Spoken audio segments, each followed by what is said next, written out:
This is no ordinary MP3. It has the ability to predict death. The man found him as soon as he got on the plane, and then the jitter started. It's playing the tragic death of Flight 1015, and the man is on Flight 1015. Is this a coincidence? He hurriedly found some headphones and plugged them in and listened carefully. It said that before the plane took off, the flight attendant was giving a safety demonstration. It was raining heavily outside the airport. Xiao Shuai looked outside. It was exactly the same as the MP3. It went on to say, the plane will disappear from the air traffic control radar in an hour, and never to be seen again. He was shocked. By now the plane had left the ground, and it was off into the night sky. The MP3 mentions one detail. The captain of this flight was called Donna. Just at that moment, the captain's name also happens to appear in the voice announcement, also named Donna. Xiao Shuai asked the passenger next to him if he had heard the announcement earlier, and told him what was on the MP3. The passenger thought he was crazy, turned around and changed seats. Next he put on his headphones again. It said that at 10:21, a bird will hit the engine on the left wing of the plane.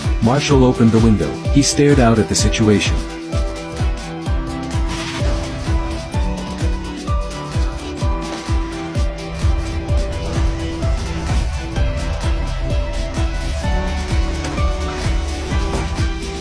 This time he was completely baffled. He washed his face to calm himself down. After returning to his seat, he called the flight attendant. He said he had just seen a bird crash into the plane. The flight attendant said, the plane is now at 30,000 feet. There can't be a bird. Xiao Shuai stared outside. For a moment, he doubted himself. Just then, a man appeared behind him. The man's name was De Zhuang. He said that he had seen the bird too. Little Marshall became more convinced of what he had seen and heard. It turned out that De Zhuang used to be a pilot for this airline too. He had been fired for drink driving. He was discontented. Now he spends his days drinking. After saying that, he turned around and left. Xiao Shuai put on his headphones again. This time it mentioned a very important message. Before the plane died, the captain said his last words, "Good night, New York." Then at 11:15, the plane suddenly disappeared. Xiao Shuai looked at his watch. It was less than half an hour before the plane crashed. How was he going to resolve this crisis?